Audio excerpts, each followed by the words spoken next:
Я прошу вас сідати, хто має свої місця. Сьогодні у нас справді святковий день, і я маю велику приємність вітати в нашому університеті одного з визнаних лідерів світової філософії, професора Чарльза Тейлора.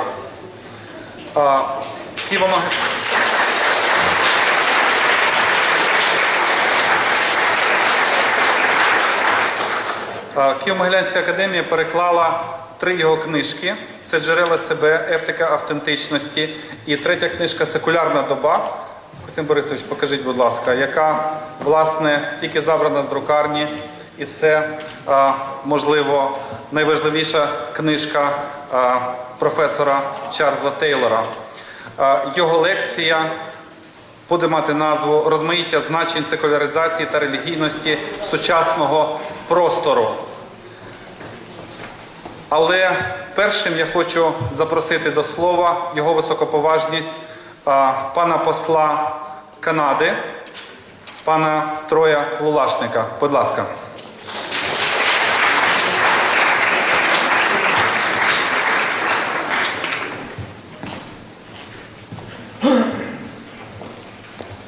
Jackie, thank you very much. Ladies and gentlemen, first of all, I'd like to thank Rector Schmidt and all of you for coming today as we near the end of the school year.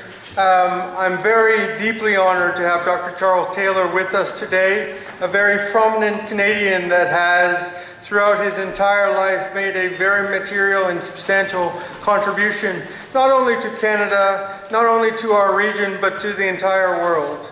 And for this we are very, very grateful. And it is particularly salient and poignant that he is here in Ukraine. Many of you know that Canada and Ukraine share a very, very special relationship.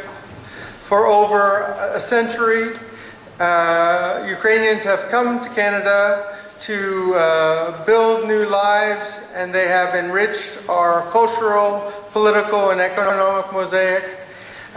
For this we are very, very grateful, and it is one of the reasons that Canada stands strong with our Ukrainian friends throughout its independence. And for the last 21 years we have been working very assiduously to help Ukraine on its path of democratic development through our aid programs, through our interactions, and through our social programs. We are thrilled to continue this bridge, this very special relationship, to hear Dr. Teylor speak. And I think he's discussing the issues today that grapple all of us, not just Canadians, not just Ukrainians, but as a people, as humans, who we are, our identities, our understanding, our place in the world. These are all very pertinent questions that we will benefit from his expertise. We were thrilled to participate in a small project that Rector Piet initiated to translate the very famous text, A Secular Age, into Ukrainian from English, and the Canadian Embassy was very pleased to fund this endeavor, and we hope that the students here and throughout Ukraine will enjoy and be amazed and propelled ahead by reading this book. So it's a great honor to have a Canadian here. It's a great honor to see you all and to continue to build the very powerful relationship between Canada and Ukraine. Дуже дякую.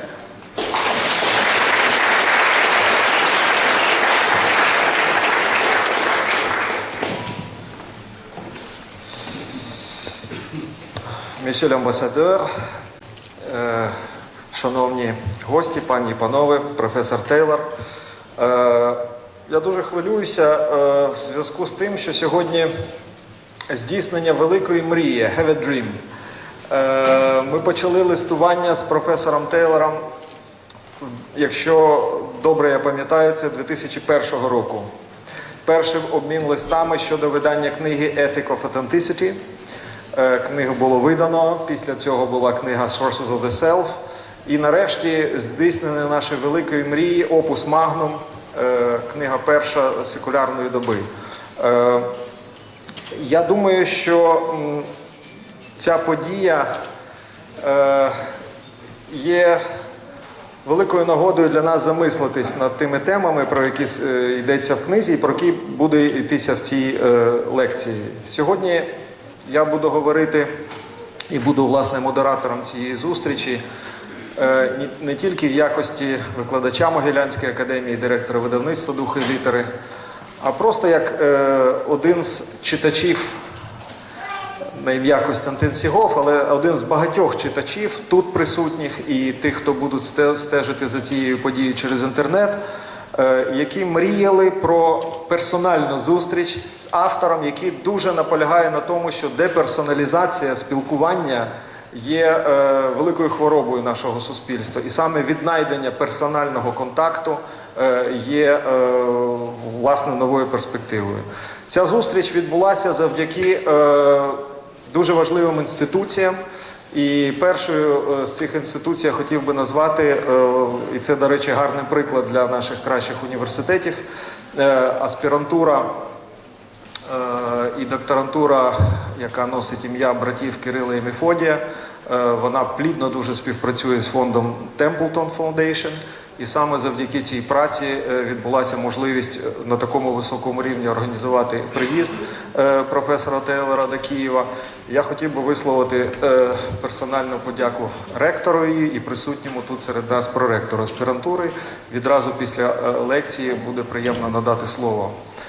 Також я можу тільки повторити слова нашого президента університету, подяки канадському посольству, Драгоманівському університету, інституту Томи Оквінського, присутнім тут керівництво його, Польському фонду Домініканському і, last but not least, КМБС, славетна школа Могилянська, разом з якою ми перевидали нове видання етики автентичності. Я сподіваюся, що книги професора Тейлора мають велике життя в майбутньому, і, власне, імпульсом до цього життя може бути і, напевно, буде сьогоднішня зустріч. Отже, відразу я хотів би передати слово, завершуючи просто висловом Алесдея Макінтайра, яке вміщено на американському виданні книги «A Secular Age». Макінтайр зазначає, що ця книга має увійти до списків обов'язкової літератури всіх кращих університетів світу. Це дуже добра нагода і для нашого університету, і для всіх університетів пострадянського простору. Я запрошую до слова професора Тейлора.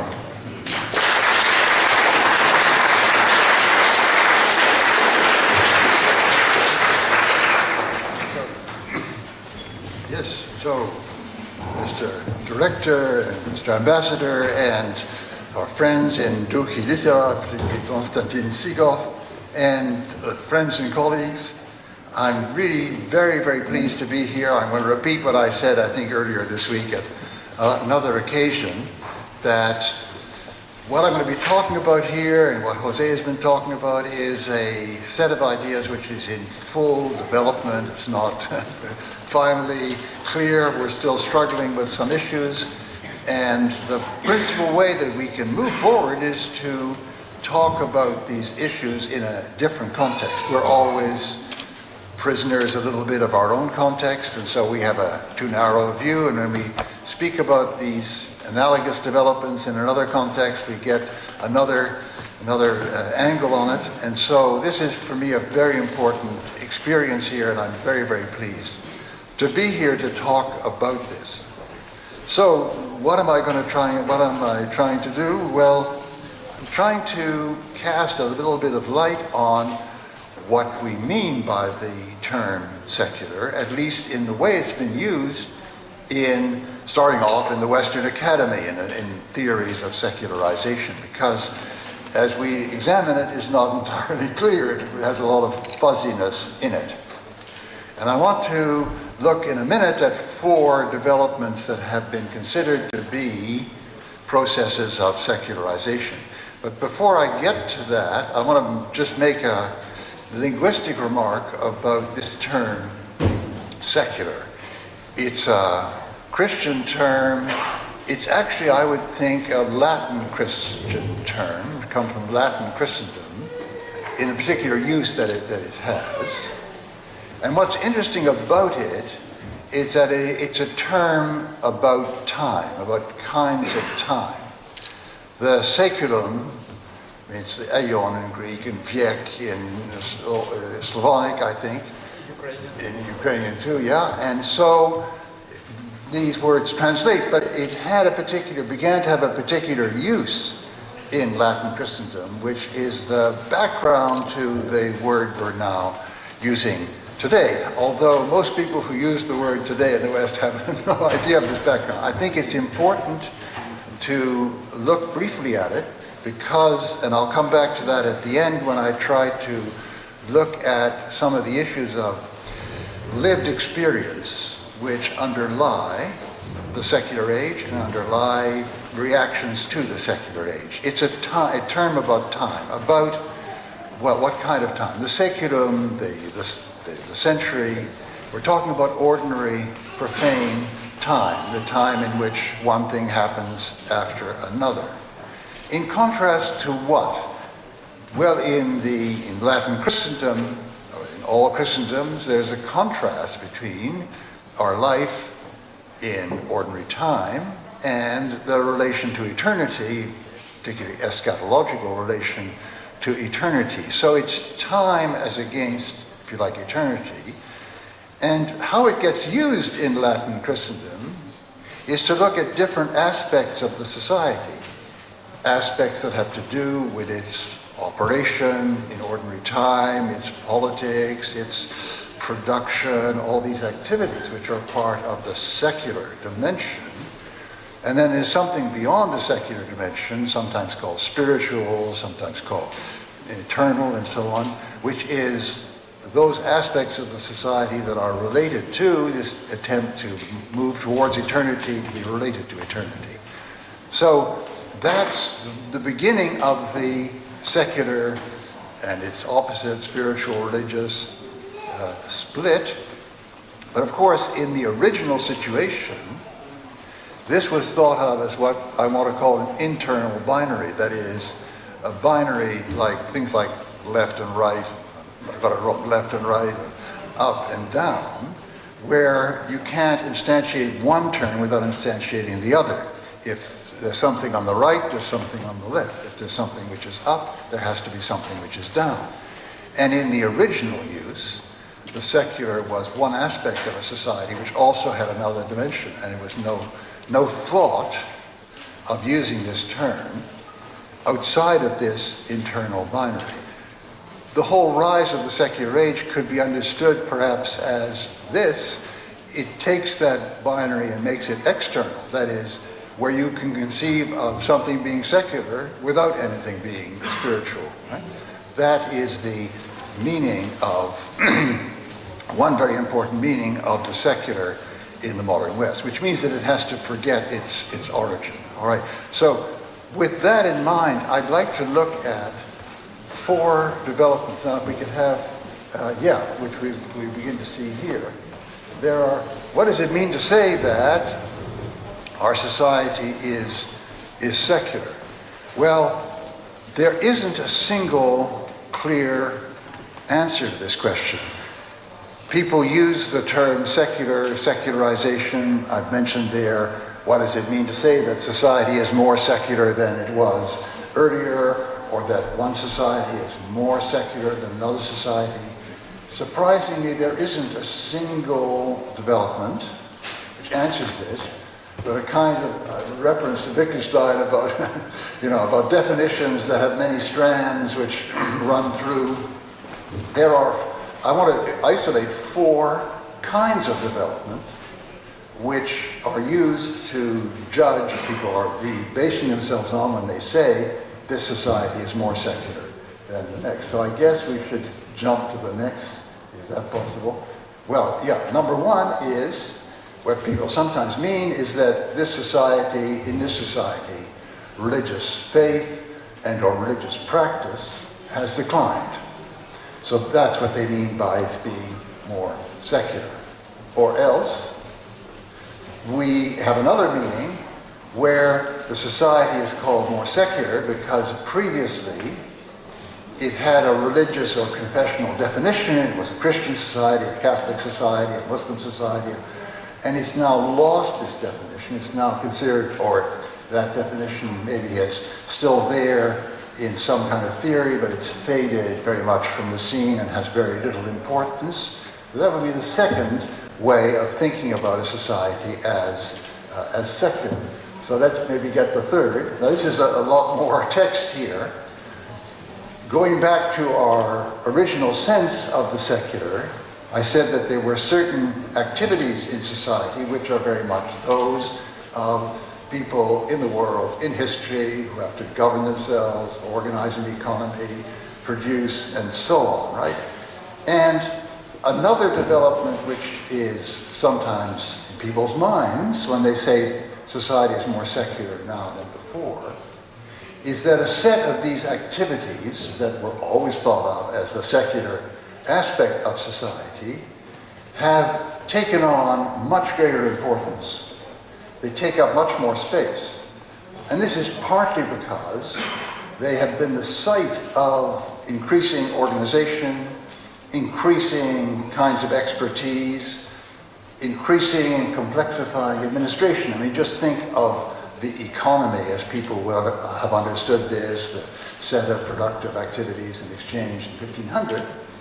And the economy as we understand it today, made up of very large corporations, whole aspects of government trying to administer this, just very, very large swath of our lives are comprised in what we think of as the modern economy.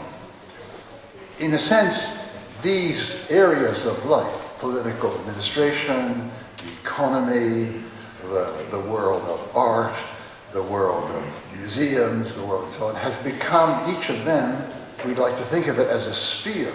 It's its own sphere and its own world. You can spend your whole life, your whole profession within one of these spheres. Now these have grown very, very large, and they have begun to be thought of as independent one from the other. You can be an important figure in the economic sphere without being an important figure in the political sphere or an important figure in the cultural sphere. So the very fact that these areas, which you can think of in secular terms, you can think of success and failure in secular terms, have both so large in our lives, and the fact that they, unlike what they were 500 or 600 years ago, these spheres no longer have an explicit religious presence in them, which they used to have. For instance, guilds, the artisan guilds in the European Middle Ages all had chaplains. They all had various kinds of rituals of inducting new members, which were carried out as religious rituals and so on. Well, this no longer exists within these big spheres. So the very fact that these spheres bulk so large makes people think of the society in which they do so as secular. That's a third meaning. Incidentally, in relation to the book, that's one I've added, partly from reading Jose and other sociologists. I also changed the order of 1 and 2 if anybody's thinking of reading the book. So those are 3. Now let's look at 4. Here is the really difficult one to explain, and it's the one that I gave most time to in the book. Something else has changed, which is what I want to call the place of religion in our lives, in society and in individual lives, which also is something that makes people want to say our society is more secular. Now that's what I read. Number 4 is what I want to explain at some length, but just let me point out right away that these are different developments. And you can see that by looking at the fact that I want to claim that 4 is something that's happened in all Western societies. I'm stressing this is not a claim about this society, but 4 is something that has been happening in all Northwestern societies, let's say. But number one, it has happened very much in some societies, much less in other societies, not at all, really. Speaking of Jose's lecture yesterday, in the USA or Poland, for instance, number one hasn't happened there at all, right? So right away we see that in dealing with this strand of differences, which in a lot of discussion in the West are just lumped together as though they were all the same development. We're dealing with something much more complex, and it's partly, I mean, the handle that we've managed to get on it, I think the deeper understanding we've managed to get of this has arisen by noticing the gap between these different kinds of secularization. In addition, I mean, I want to say that the number two, that is society which becomes religiously neutral, that's happened in a number of very different ways, right, in the West, in very different conditions. So we have something which is rather complex. Why did people fail to notice this? Why is this a surprise to some people to think about it in this way? Well, I think because we had this very simple secularization theory, where the idea was there was a set of causal relations. Modernization, you know, the set of changes which we lump together, the rise of the modern economy, the rise of the bureaucratic state, greater mobility, large cities, and so on, science, technology. Modernization brings about secularization in the sense number one, that is, it brings about inevitably a decline in faith and practice. Decline in faith and practice facilitates number two, that is the evacuation of religion from the public space. And then of course number three is thought to be just entailed by that. And number four is something that was off the screens of this earlier secularization theory. It was a very simple theory. Its only defect was that it was wrong. I mean, it didn't fit the facts. But it was beautifully simple, a couple of simple causal relations. Modernization produces decline of faith and practice. This facilitates the modern secular state. So if you have all those links in your mind as obvious links, you don't need to make these distinctions. It seems to be unnecessary. It's only when you see that the links don't hold that you begin to be puzzled by it. All right, so let me try now to show the importance of bringing out number four. So perhaps number four is there, right. And here, I should have spoken to the interpreter I'm addressing here at the moment. I had this word unbundling. Let me try to explain, and I hope that you'll find the right Ukrainian word for this.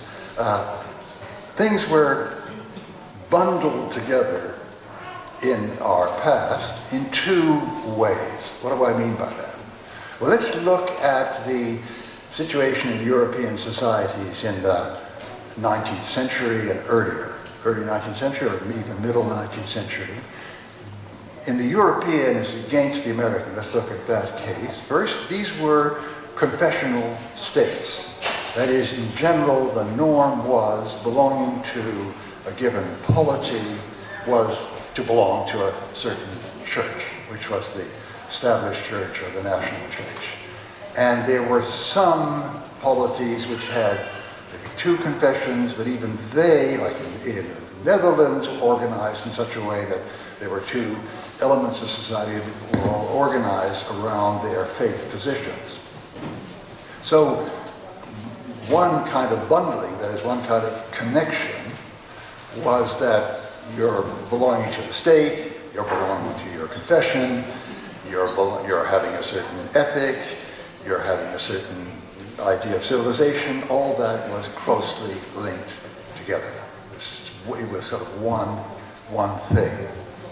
Now there was another sense of bundling, which I also want to talk about, which was obviously causally related at first, but wasn't exactly the same. And that is the bundling of different facets and activities within religious life. Okay, so I'm thinking now, I'm always of my own home society, Quebec, so I'm going to be describing that, but I think something similar was true of other societies across the North Atlantic. That you have different kinds of activities. Just think of life in a parish in Quebec in the 19th century. What's going on? Well, there are a great many things going on. There is the weekly liturgy, obviously, central mass of the community. There are also all kinds of religious organizations, sodalities, les enfants de Marie, and so on. And each of them has their festivals, so they're the festivals that belong to that, right? And then there are the great festivals of the year, Christmas, Easter, Corpus Christi. And then there are special activities like pilgrimages. And then there are special forms of devotion where people felt a need to develop spiritually and took on some kind of special prayer or special discipline or regular mode of devotion. These were plural. Now, these were not all undertaken by everybody, obviously. You know, some people did a lot of this and less of that and vice versa. But they were all understood as part of one single religious life. Right? They were clearly, they formed a kind of package. If you were in this world, you recognized the importance of the other things, even if you weren't doing them all the time or most of the time. Now, these two kinds of connection together, I'm calling it bundling, come unstuck, come unbundled. In the, sometimes over a longer period, but certainly within the 20th century, and even more clearly within the second half of the 20th century. All right, so you may think that this is an oversimplification because I'm looking at Quebec and so on, and I'm looking at Europe. It's true that the situation was not the same in the United States, which had from the very beginning denominational differences and therefore plurality of positions. But this only gradually evolved into what we understand today as a secular society, because at the beginning it was understood that this was a Protestant Christian society. And the United States went through various critical moments when it had to allow that this plurality had to be extended beyond that, Catholics, Jews, then to non-believers and so on. So it was a kind of gradual evolution. And there were also the other great exception, obviously. There were movements of unbelief, of anti-religion, very powerful movements, some of them even politically successful, like in France in the Third Republic. But interestingly enough, these did not break totally with the, if you like, the formula, the template of the confessional state. That is, the attempt was rather to introduce a new, you might almost think, a new kind of state religion. This one, not religious, this one, lay, even atheist ideology of human rights, and to organize everything around that. I mean, the resulting history of France, for instance, for that century and a half, from 1800 until the end of the Second World War, was that of a kind of latent and sometimes not so latent civil war. People speak of la guerre franco-française, the war within France between two models of French society. One organized around the principles of the lay republic, and the other organized around the principles of Catholic monarchy, and this lasted until really the Second World War. So you can see that, and we could go on in question period, this template is still very powerful in Europe, which is one of the problems in admitting religiously pluralist societies in some Western European states today, right? Because they have a lot of immigration from quite different, from the Muslims and others, and the older templates still have some kind of strength, right? So this template, although it was breached in some ways, in other ways remained except in the United States, fairly solid. In the United States, it only gradually broadened. And this, of course, is one of the reasons, as Jose has pointed out, this is one of the reasons why, and we can perhaps go into this later, why what looks like the same development on the level of 4, you can show the 4 up there, what looks like the same development on the level of 4, or on the level of 3, produces very different results on the level of 1, that is the level of belief and practice in the society. The very fact that it happened in this long, extended way, which gave great scope to new, as it were, new developments, new invention, new explorations of spirituality in the United States, meant that the kind of pluralization which occurred was very different from the one that we see in West European societies. It had opposite effects on the level of faith and practice. We already can see the advantage of separating these out. But let me now talk about the second unbundling. The second, that is, the way in which what used to be lived, again, in extreme form perhaps in my society, the society of my childhood, the set of activities that used to be lived as part of a very tight package, now just cease to feel like that, be experienced like that, and be lived like that. The unbundling, I want to do two things here in talking about this unbundling. I'd like to look at the phenomena of, if you like, unbundled religion in the modern West, and then some of these phenomena actually extend beyond, so I will just look elsewhere. And then I want to talk about what I think drove the process in the last century in the modern West, and then we'll be able to look at the resulting situation and see, what is relevant to your situation here, and so on. Well, some examples. For instance, we have in our contemporary world religion or confession as a political marker, as the marker of political allegiance, around which it can be mobilized or mobilized in forms of resistance against outsiders. But in some cases, this very strong sense of religion as a marker is unconnected from devotion, regular practice, the rites of passage. I should have mentioned that as one of the things that are bundled together in my ideal parish in Quebec, the rites of passage of baptism, marriage, funerals, and so on. So religion as a marker can become unconnected from those altogether, or unconnected from some elements of those. So you get, for instance, some Europeans today, European politicians and others who say, well, no question of inviting Turkey into the European Union. But why not? Well, I mean, this is a Christian civilization. What they mean is, it's historically that. So it's this particular confessional religious allegiance is operating as an historical marker. That's where we came from. Those other people didn't come from there, and therefore we're going to have great trouble understanding each other with them, assimilating them, and so on.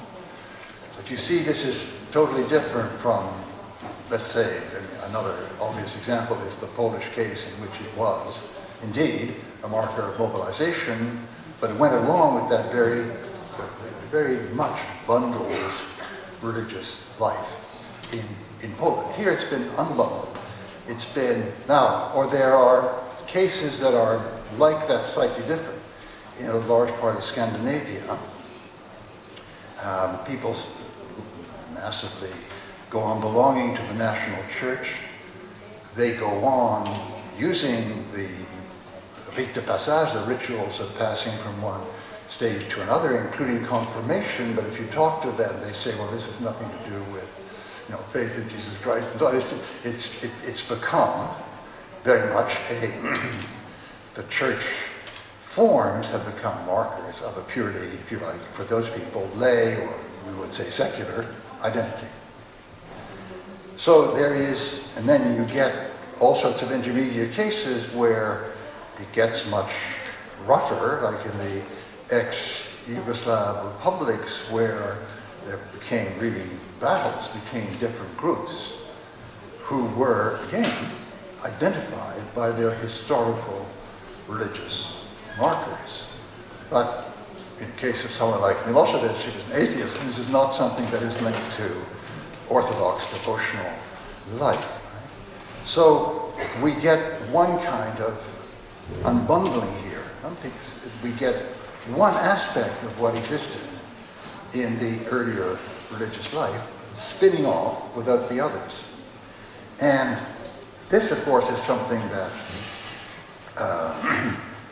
that it also begins to exist outside Europe. So although the main focus has been on Europe or the West or North Atlantic, this is something that you see extending beyond.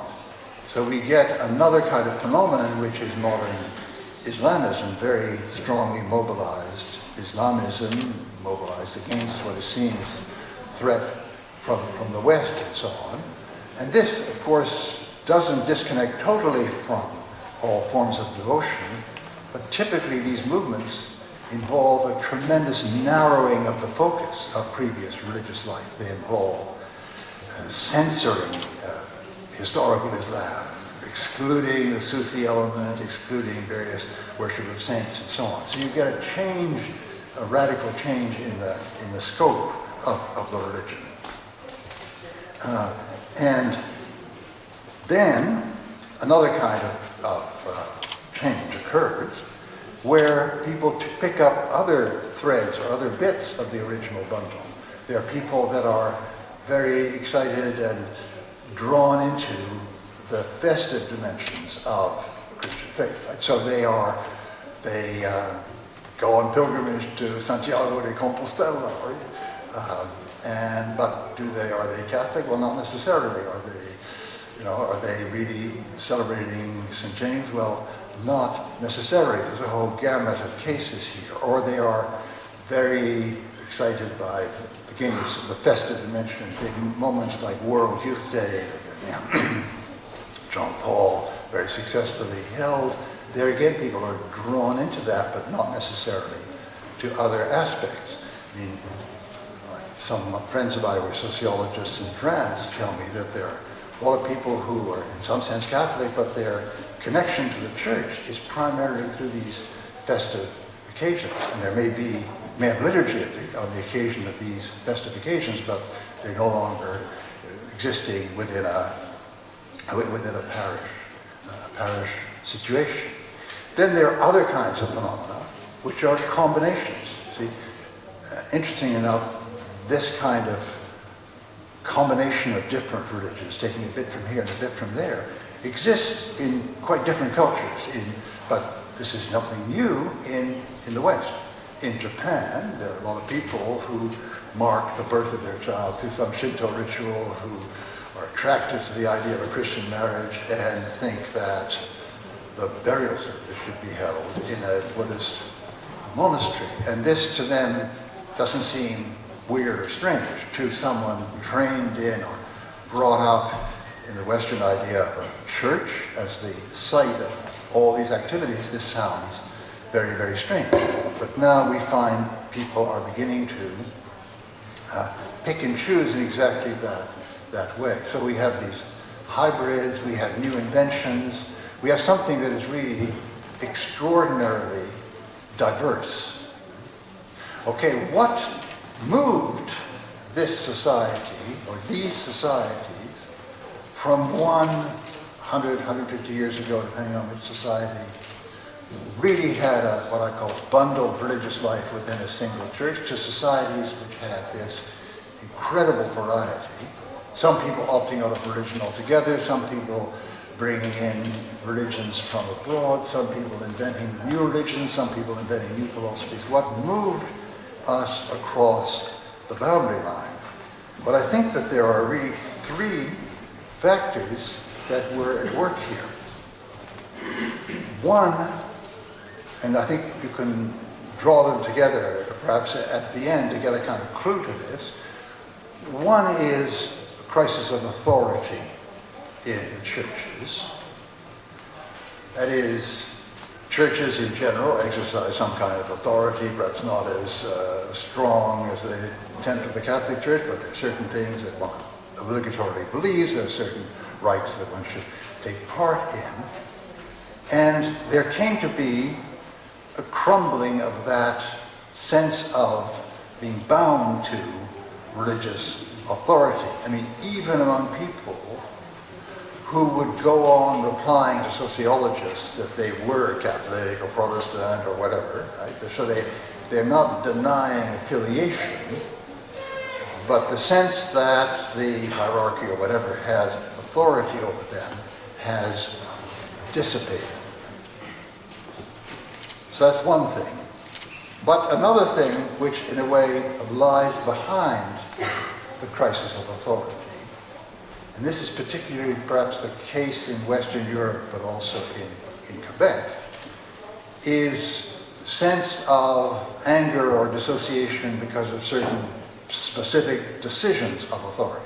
I mean, think of very recently in the Western world, the anger and indignation in many Catholic societies over the pedophilia scandals and the cover-up by the hierarchy and so on. This creates a real sense of anger, a real sense of alienation. So I might put that as number 2 or number 1A, in a sense it's one of the things that drives this challenge to or rejection of authority.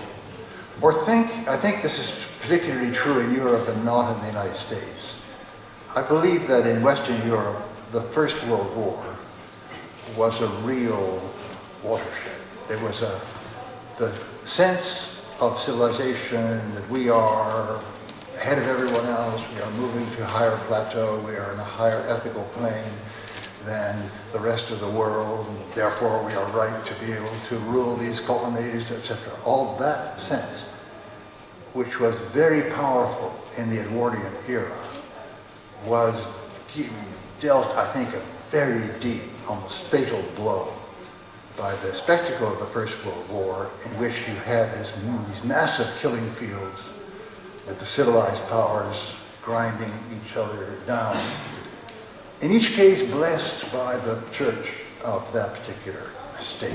I think that had a tremendous effect on, anyway, sense of authority in Europe. But there's one other factor that I put great importance on, and that I gave a central place to in the book, and that is the spread of what I want to call the ethic of authenticity. The idea that, yes, we are all human beings, and we all have to realize ourselves as human beings, but each person has their own way of being human, and we should find our own way, not simply copy someone else, not simply copy some general model that we're supposed to conform to. This, which really starts in Western Europe with the Romantic period, at the end of the 18th century, something happened in the 1960s and 70s which made this kind of ethic everywhere. You find popular references, popular culture, do your own thing, follow your own, etc. becomes universal. And I think you can, in certain societies, and Jose will correct me on this if I'm wrong, in certain Western societies, you can correlate a very rapid falling off of belonging or participating in churches with the spread of this particular ethos. And of course in Quebec, we have all these things at once. We have the 19th century crisis of authority, and we have in the 20th century authenticity at the same time. All these factors have something in common which is very hard to pin down. So I'm going to talk about something very hard to pin down. But Yves Congar, the great French Dominican theologian, who wrote some of the most important works underlying Vatican II, said way back in the 1930s, the 20th century, the 19th siècle sera le siècle de la subjectivité, of subjectivity. That, in other words, there's a sense among modern people that they are agents, subjects, they're agents who work out what they have in themselves to say or to do. And I think he had a really profound insight, right? I mean, Congral's message was the church has to take account of this and speak to people in a different way. I think this underlies the collapse of authority, and it certainly underlies the growth of the ethic of authenticity. Right? So it was these changes, I think, which changed the religious sphere from one where the norm was, in many societies, that everybody belongs to a single church just as they are under a single authority, that kind of bundling. And in another way, they belong to a single church, which is the site of all these different activities. Right? And you get a world in which people explore not belonging at all, belonging without believing, believing without belonging, all these different formulae which break up the second bundle, in which you're into certain things and not others, perhaps none of the things that churches do, perhaps this and that churches do. And this is the world in which we now tend to exist in the West. Now, this leads to the last thing that I want to talk about here. I just mentioned it on the draft, so maybe it's a good thing that it's not up there because it'll be more confusing. What I wanted to call the immanent frame. Let me try to explain what I mean by this. The immanent frame is a way of understanding our world in purely immanent terms. Positively, it consists of something of this kind. That we understand our universe not in the way of the old cosmos with levels of being of the old centuries, but we understand our universe roughly in the way that modern natural science does. I mean, none of us quite understand that, quarks and these things, but we have some idea that it's a vast set of impersonal laws which govern this universe and which make it what it is. We understand the political orders in which we live as created by human consent. Every society, political society now existing in the West, can name the moment when it was refounded under some other constitution, or it changed its constitution, or what have you, so that these are seen to be structures made by human beings. If you look back earlier 3 or 4 centuries, where people thought of the legitimate structures of, let's say, the French monarchy as legitimate because they in some way reflected the cosmos, reflected the relation to God, that's out of the window. People look at the dominant political ethic of our day, which is really, in the West, the ethic of human rights, of democracy, non-discrimination, and equality. We can see that as growing through a certain number of key definitions and redefinitions. Every new constitution contains this charter. The 1948 is the Universal Declaration. We can see all that as coming about in this way, right? So that's one way of looking at the immanent frame. But what I'm trying to say is, it's not that everybody thinks that this is all you need to know or all you have to say about the universe, because there are many people, including myself, who see something beyond that, a relation to God or a relation to history which has some kind of message for us. But the point is that, although some of us may, with others, have this dimension, what we all share, what we all unquestionably share, is that immanent frame dimension. And it's that's what I would call a social imaginary. I mean, to give you another example, all of us existing in a given democratic society, well, we know that we disagree on this and on that, I believe in this party, and she believes in that party, and we're fighting for it and so on. But we share the sense that there is this constitution, we're struggling within, that's the context in which we're making these struggles, and that's something that so defines the space between us. Well, if you move from the constitutional, political to the cosmic, to the world in which we are, the sense of what we share in common with other human beings we live with is also this kind of immanent frame. And the particularly, I think, factor 3, that is the growth of these spheres in the economy, in administration, in government, etc. Immense spheres which are simply understood in secular terms makes that all the more, impinge all the more.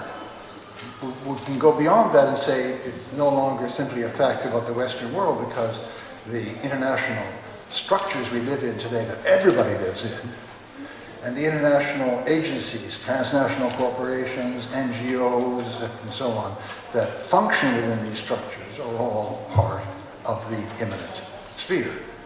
And so people existing even outside the West find their lives impinged upon when transnationals come in, when et cetera, by a sort of larger immanent sphere of the whole world.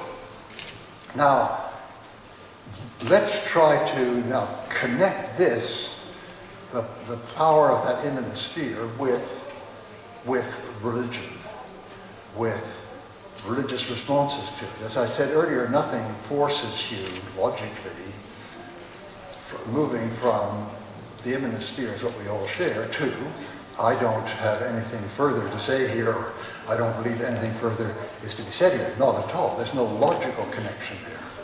And there's not even a psychological connection, because for a lot of people there's a very powerful sense that they have of their need for some religious faith, or their commitment to some religious faith easily allows them within this world to carry out that faith.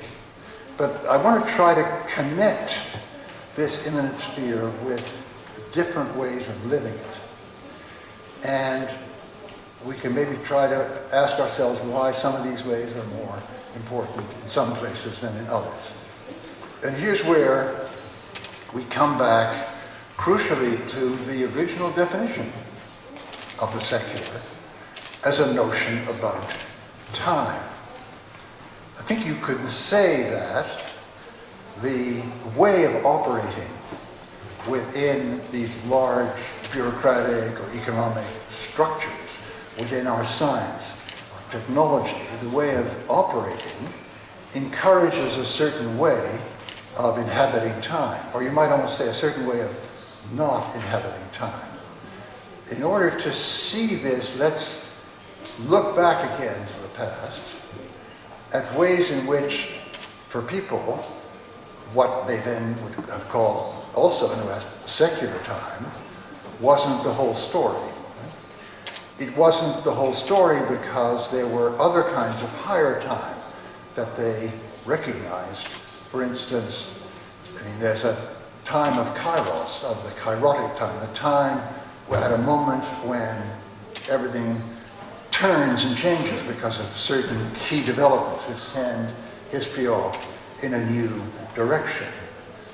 There is a kind of higher time, for the time in which certain moments of our salvation occurred, in the case of the life of Christ for Christians, but in all sorts of other societies there are notions of original time in which the present world was founded, and these are higher times than just the ordinary moments of secular time we live in. And then there are these strange kinds of propinquities within secular time because of higher time. That is, when we go on a pilgrimage or a high festival and we reach our goal and we finally have whatever liturgy we have, the whole sense here is still today the whole sense, but it was formerly shared by everyone, is that we're somehow getting closer to these higher moments. When we celebrate Easter, we're getting closer to that original Easter than we are, we're in some way closer to the original Easter than we are to last week almost. So that the primacy of secular time, which is a kind of democracy of moments where each moment is of equal value, each moment is no more important than another moment, everything is on the same footing. The priority of secular time, of profane time, was profoundly breached in the religious consciousness of earlier days, right? Well, now we have in our secular world, because of the immanent frame, a very powerful sense of the great importance of secular time. It is, and indeed, a kind of consciousness of time in which, in a certain sense, we rise beyond time, but in a very special way in modern science and technology. We rise beyond time by objectifying time, so we can lay out the whole development of history, or the whole development of certain processes as occurring in secular time. Lay it out in order to understand it, in order to be able to intervene in it and change it. And it's this objectified time which is the way we relate to time so much of the time, so much of our lives. We relate to it via objectifying it. So much so that you can see in precisely this modern period rebellions against that. You can see this in our philosophy and our literature. It's very interesting. Rebellions against this objectified take on time. In the name of what? In the name of lived time. So, I mean, think of philosophers. There's Bergson, there's Heidegger, right? Which are philosophers who are working against the primacy of objectified time. Or, the extraordinary case, I mentioned these moments, these sense we have that sometimes two moments very far apart are very close together, because as we celebrate Easter and the original Easter are brought closer together, even though they're very far apart in profane time. Well, in the work of Marcel Proust, you get such extraordinary connections across time, and it's part of the tremendous power of that work, I think. Really marks the 20th century literature. You get these moments of le temps retrouvé in which the connection is made across vast parts of secular time. So secular time isn't the last word. Well, now, if we come to the religious consciousness, to what extent are we satisfied, can we be satisfied with living time in this objectified way? Well, if we're very much into we're very excited by the idea of controlling our history, of controlling the world, of changing things and ordering them, then this will be a very exciting prospect. And it's possible to combine that with a very strong moral set of principles. I mean, we want to control the world and organize it precisely because we want to realize certain moral principles which are otherwise being neglected or violated, right? So we have this one way of being very excited by that.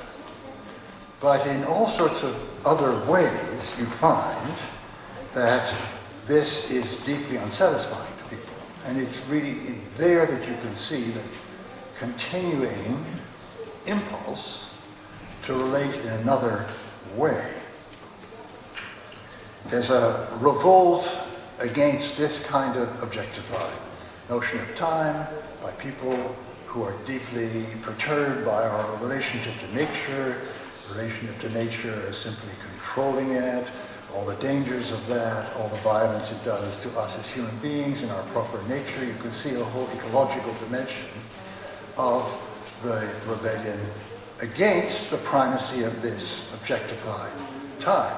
So people living in the immanent frame, exactly, but with that sense, right, they are stimulated to go beyond the immanent frame. The immanent frame produces in them exactly the opposite reaction from the one of people that are very excited by the idea of control. It produces in them the desire to go beyond this, to understand something more, and so on.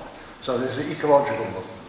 There are various movements which take the moral side of those who want to remake the world, humanitarian side of it, and are deeply perturbed by certain aspects of it. That is, by ways in which this objectified approach doesn't really take account of the if you like, the human particularity of the people that are supposed to be beneficiaries, or the way that it doesn't, as it were, invite these people in to co-determine the various humanitarian acts. And we always find that, regularly, that our humanitarian impulses can be deviated by various bureaucratic and other structures, right? So there are people that are deeply disturbed by that. And then there are people who are very much dissatisfied because what they're looking for is some kind of possibility, some kind of direction of personal, and I would say also transpersonal, personal transformation. That is, they have a sense that they could be much more understanding, much more open, much more loving, much more giving than they are, and they don't find any root to this in the picture of a controlled world. It's not the controlled world, it's something to do with their own growth. Now, it's in that area that you find regularly that people emerge out of the immanent frame, or emerge into and are drawn into different faith positions. In a sense of all the bundle of different activities that have now been unbundled, those which were related to devotion to spiritual growth are in some ways the ones that recur again and again. And you find in whole societies that are living in the international immanent frame, big religious changes going on by people who are looking for some kind of personal transformation. So you get these big movements of conversion to Christianity, various new forms of Buddhism in Korea and Taiwan. Of course, the tremendous phenomenon of Pentecostalism across so many different societies. Pentecostalism is also a response to that objectifying control of time. See, Pentecostalist movements privilege this moment of eruption into time of the Spirit, right? That's what you see in various parts of the world, not only Protestant Pentecostalism, but Catholic Pentecostalism, where the whole parish becomes more alive and awake because there's a kind of, and we were seeing some of this in Brazil over last month, because there is this sense, the singing and the chanting of the Spirit coming into their lives now. And once again, see there, so what I'm trying to say is we have this immanent frame which has emerged from this fragmentation, if you like, of formerly bundled religion, but it doesn't at all spell the end of religion. It does, under certain circumstances. You can see why it can look very motivating to some people if they're excited by the possibilities, but in all sorts of other ways, in ways that are to do with either what we understand as traditional religions, and in other ways again, or in ways that mix these traditional understandings with other understandings of ecological, the sense of spirit erupting, in the sense of personal transformation. We have people struggling to get beyond this. So the immanent frame we live in is a profoundly ambivalent, profoundly multivalent phenomenon. And I think here's where I'm going to stop because I can't go farther. But I could imagine our looking at this more closely and understanding better why, in some cases, this frame is responded to by very vibrant religious renewal or religious new forms, and in other cases is responded to as normal, it's the way things are, you can't challenge it. If we had some greater understanding of that, we would be, I think, in a much better situation, and I feel that as we move forward, we're on the brink of it. So thank you very, very much for your attention, and you see why we all need your feedback here. Thank you.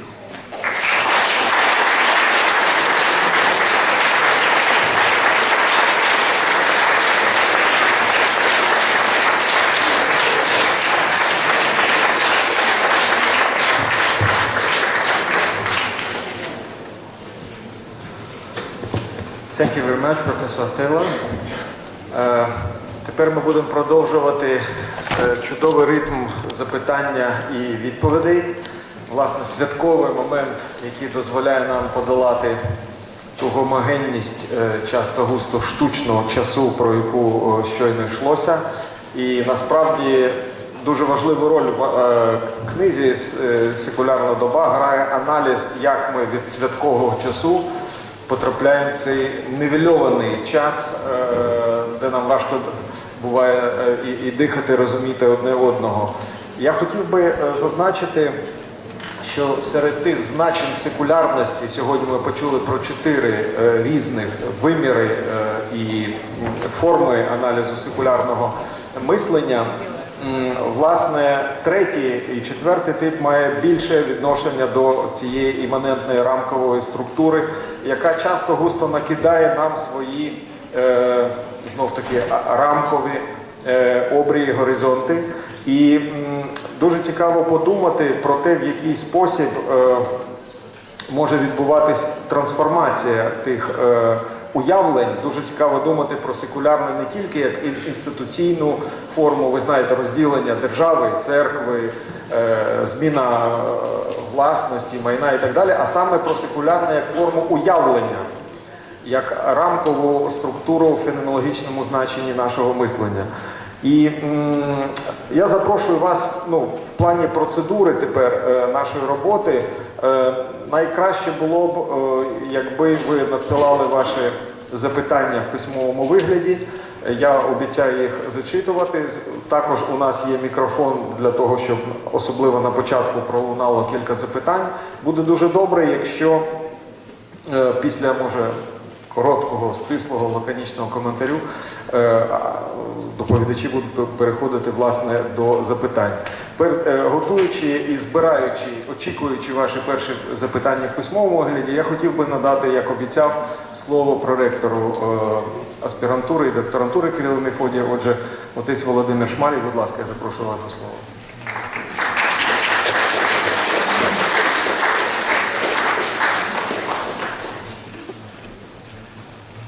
Dear friends, dear colleagues, first of all I'd like to express my sincere gratitude and admiration to Professor Taylor for his brilliant and inspiring lecture. I also would like to use this opportunity to say words of thanks to Kyiv-Mogilянська University for co-organizing and co-sponsoring of this outstanding event. Today's lecture crowning a very important project by Lítera of translation and publishing of Professor Taylor's opus magnum, Secular Age. But at the same time, this lecture marks a beginning of the 3-year project Religion Science Society developed by the Postgraduate School of the Russian Orthodox Church. This educational and research project implies inviting 15 prominent Western researchers, sociologists and philosophers of religion and theologians for reading lectures and leading research seminars and conferences in Russia, Ukraine and Belarus. This project, as it was said by Professor Sigov, is supported by the John Templeton Foundation. A few words about this project, because it's important context for this lecture. Why Postgraduate School started this project? The major aim is to start process of rethinking and getting public consensus on meaning for society to be secular today, and rethinking the role of religion in our changing societies. And we clearly understand that theology is not the only way for study of religion at the moment. If you want to develop theology scientifically today, you have to be in contact with social sciences and with humanities. And theology is not the only language, and probably is not the best way to be in dialogue with civil society today. Therefore, this project, started by theologians, implies inviting of philosophers, sociologists of religion, and theologians, which have a good experience of interdisciplinary dialogue and communication with philosophers and sociologists, to develop better understanding of what does it mean to be secular, what does it for our societies, and what does it mean to be religion in our changing societies. I think that it is quite symbolical that this project starts here in Kyiv, Макгілла University, which is a very prominent intellectual place here in Ukraine. We do hope that we will continue our collaboration with this nice university. We are also thankful to the Dragomanos University, which is our partner here in Ukraine. We have very good partners in Belarus. Moscow State University, St. Petersburg State University are also partners of this project. And we invite all of you to be somehow part of this project, to participate in such lectures, to send us our feedback and our advices. Thank you very much again. Добре, що ці міжнародні заходи, про які добре було щойно сказано, починаються саме з найвищого рівня, з тієї рефлексії, яка є зразковою, власне, для всіх сучасних аналітиків, які є стурбованими процесами секуляризації, дуже відмінними в Європі, в Сполучених Штатах, в Латинській Америці, в Китаї, Індії і так далі. Вчора дуже добре про це говорив професор Казанова. Я думаю, що важливою рисою нашого аналізу і сприйняття тих ідей, які щойно формулював професор Тейлор, є контекст України. Контекст культурний, історичний, але також форми залучення міжнародного контексту в інтелектуальне життя України. Звичайно, дуже важливу роль в цьому процесі грали всі переклади книжок і класики, і сучасних аналітиків, які відбувалися за останні 20 років в Україні, власне, після незалежності. І, зокрема, книга «Джерела себе» була надрукована в рамках дуже важливого великого проєкту. 500 книжок було надруковано фондом відродження. Мені приємно надати слово керівнику фонду відродження, філософу відомому, професору Євгену Бистрицькому. Будь ласка, мікрофон. І, власне, фонд відродження також має безпосередню участь до організації цього нашого заходу. Thank you very much, Kostya, and I would like to say that this was inspired by your lecture, by your presentation, Professor. Here I am not the director of the International Renaissance Foundation. I represent the Institute of Philosophy and one of the departments of that institute, and I would like to change the register of our discussion from the pure religious issue to more philosophical ones, which is alone. I would like to try to formulate what I heard from you right now. I read the book, I looked through the book, and some chapters I studied, but I would like to concentrate now on this core idea of today's lecture. As far as I understand, the religious or in secular age, is a kind of the tacit knowledge or background understanding, a kind of the pure schemata of our, this world of view. I mean, first of all, it relates to the Atlantic civilization, North Atlantic civilization. This is, this land of Christendom, as you stated. Yeah, absolutely clear, but in Ukraine, we have a kind of two origins of our presuppositions of our world of view, of our understanding. First is Christianity, of course, this the Orthodox tradition, and the second is the informal society was Marxist ideology. Marxist is Western ideology, and this inside it had a kind of the same maybe religious, this schemata as background. And this, but what's about this? And finally, your conclusions related to the personal level of how we could be transformed or how we can transform ourselves. This is. Does it mean that each religion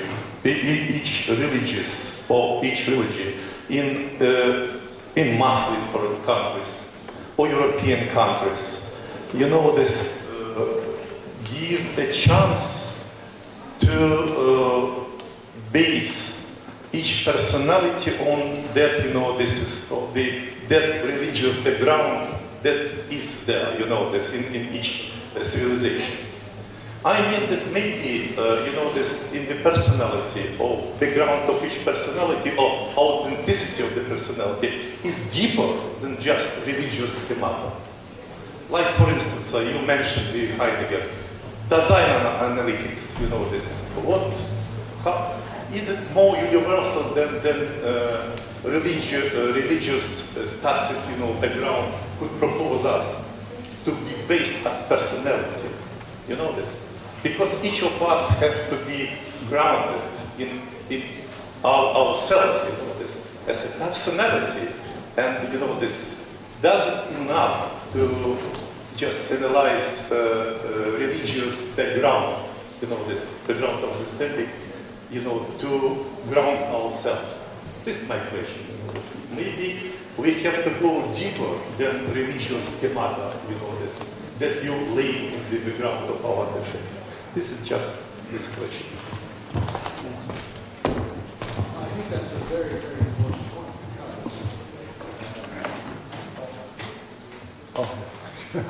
That's a very important point because the result, the consequence, a feature of this relating to ourselves through an objectified understanding of our world, of time, of our place in the world. I think this is the message of certain philosophers like Heidegger and Merleau-Ponty. It cuts us off. It makes us insensitive or unaware of how we actually are in the world. So there is a certain reaction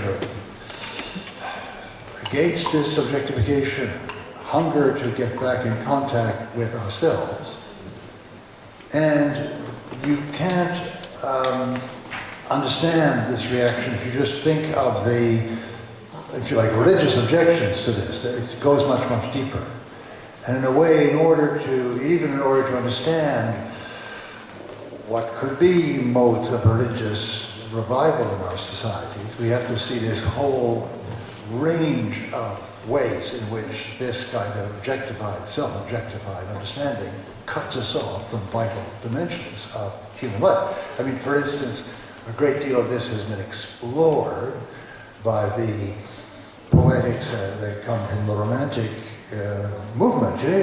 The whole set of understandings of our relation to nature that have been covered over. And then there is the sense of lived time and so on. All these belong into a kind of family of objections, a family of senses of unease with this objectified mode of existence. So I think we have to understand all of them and even bring them closer to each other. Thank you. Please, one more question. Будь ласка. Ми чекаємо на ваші записки, формулювання запитань в письмовому вигляді також. І, будь ласка, називайте імена і прізвища, формулюючи запитання. Англійською мовою. My name is David Nazar, a Jesuit priest here in Ukraine. I don't think you need the translation into English, Professor Taylor. My question asks for your thoughts or speculations on why there is such a disappearance of hope in politics at the same time that there is great yearning for, let's call it, transcendence among peoples. So we've come from a time where there were significant political leaders, whether in Canada, your Trudeau's, your Nelson Mandela's, your Gorbachev's, who were rallying points for an articulation of a yearning in people, which I would tie into much that you write about in terms of constitutions written for multi-confessional states, where God is acknowledged, where there is a kind of integral yearning towards something higher. And yet we have Arab Springs, we have a very passionate history in Ukraine for centuries.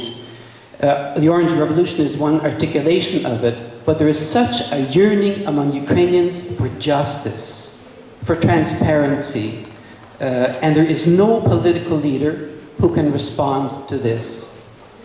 So my question is that it draws from what you write, is that there is yearning in people that won't die. And it is a kind of transcendent yearning. I would say in the case of Ukraine, it has quite a spiritual component to it. And yet there doesn't seem to be, in our time, leaders who can receive this, interpret it, lead from it.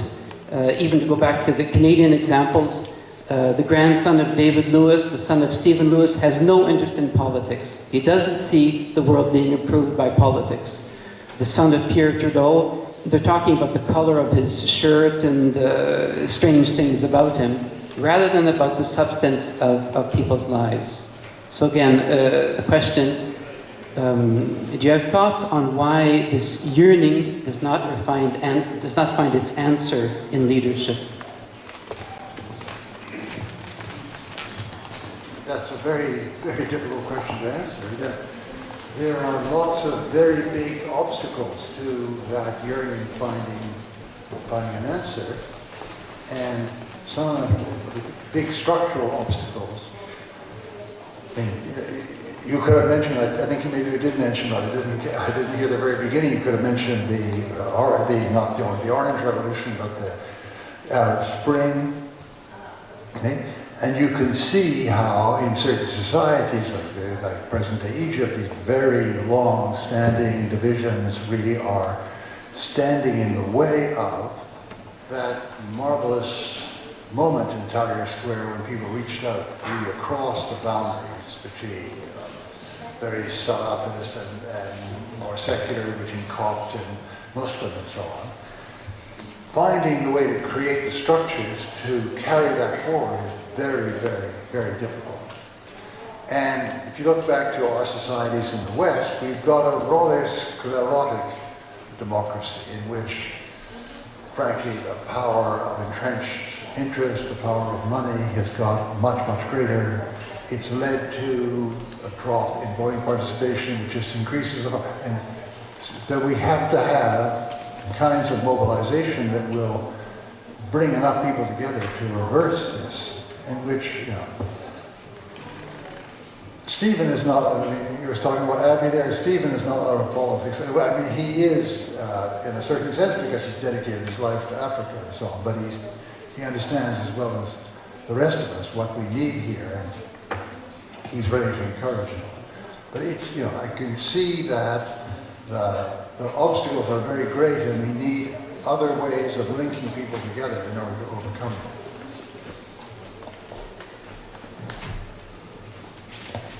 Thank you very much. Будь ласка, які ще є запитання? Будь ласка. Так, ваша рука. І ваше слово.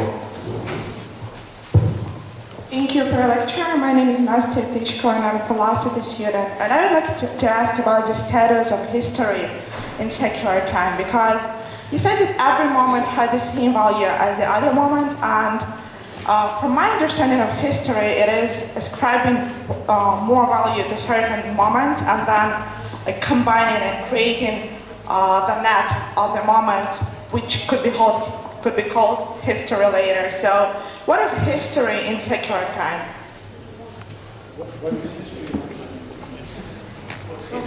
One more, please. Гучніше останнє запитання сформулюйте. What is history in secular time if it's not ascribing certain value to certain moments? Because you said that secular time is based on saying that every moment has the same value as the previous one. Thank you.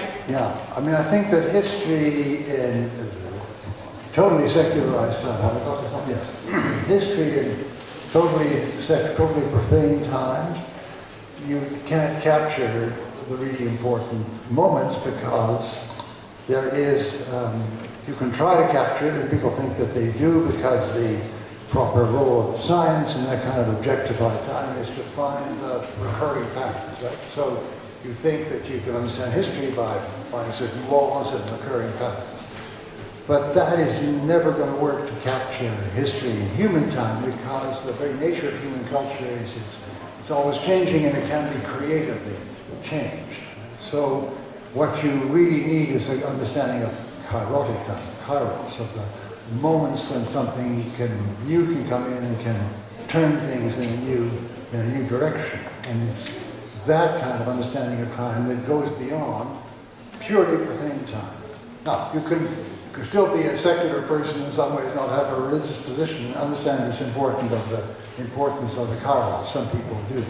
But simply profane time, objectified, will not give you an understanding, I don't think, of human history. Я дякую за цю відповідь і маю нагоду підкреслити якість перекладу. Перекладач працює у нас дуже добре, пані Наталія Монахова. Я хочу висловити і подяку, і водночас сказати, що серед речей, які майже не перекладні, це коли, роблячи промову англійською мовою, наш автор починає говорити грецькою.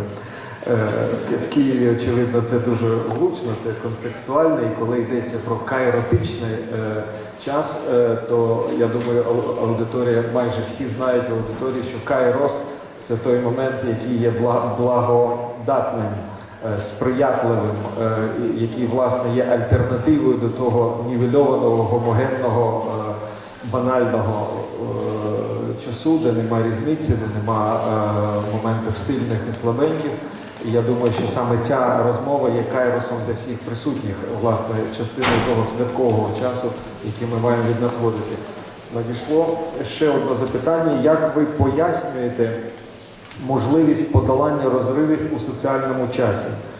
Час Бога вічний і суцільний. Час особистості також зберігає свою ідентичність. Час комунікації зупиняється з її припиненням. Як зберегти ідентичність при відновленні комунікації? Михайло Бойченко.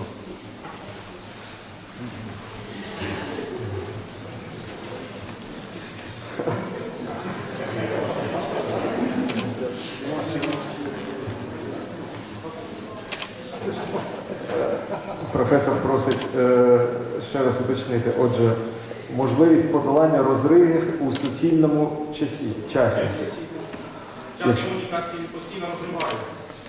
Час комунікації постійно розривається. Отже, як долати ці розриви, коли йдеться про різні рівні часу?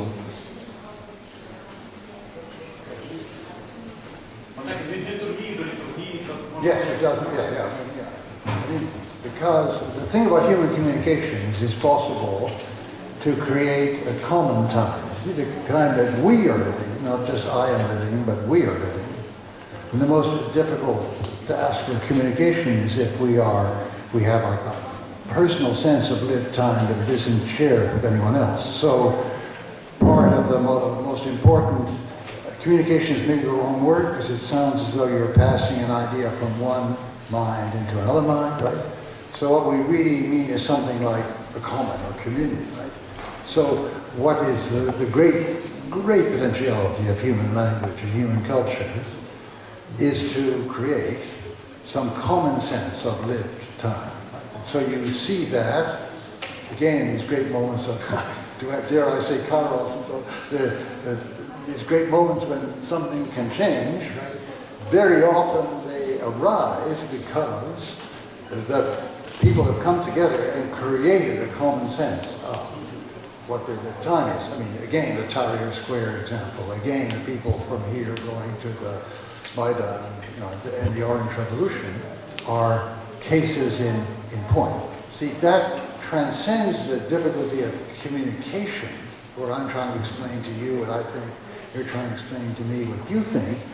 It creates some kind of common sense of lived time, which can be precisely the place and the moment and the occasion where we can move our history in a new direction, because we have the sense that, yes, we have this aspiration in common, and we can make this demand, and we can move things in a certain direction. I think that's the most important element here, not so much communication, but the creation of common lived time.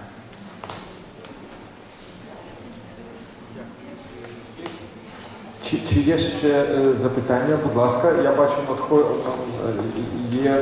я буду зачитувати. Якщо є ще, будь ласка, поспішайте. don't you think that today is more important to talk on post-secular, non-secular anatomy? Yeah, so post-seculars against non-secular.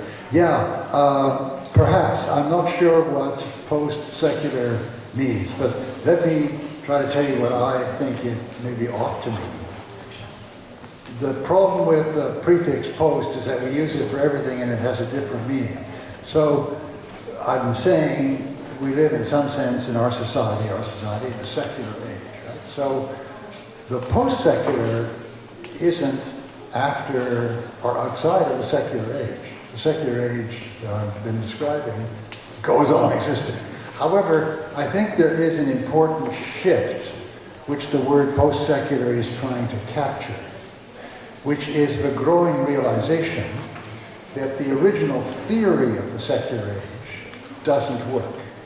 Now that theory involved the idea of supersession, that, you know, in the Western case, Protestantism, or Christianity superseded and made irrelevant Judaism. Protestantism makes irrelevant Catholicism. Then cultural Protestantism in Germany makes irrelevant Protestantism. And then finally, the ordinary secularist understanding relegates the others to the past. And that was the common understanding.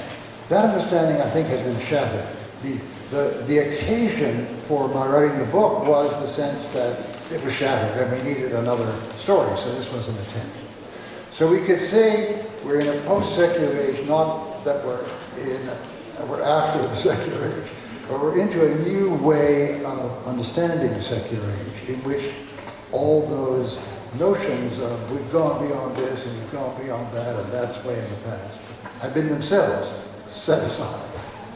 And that would be another kind of meaning of the word post-secular, which I think captures something real.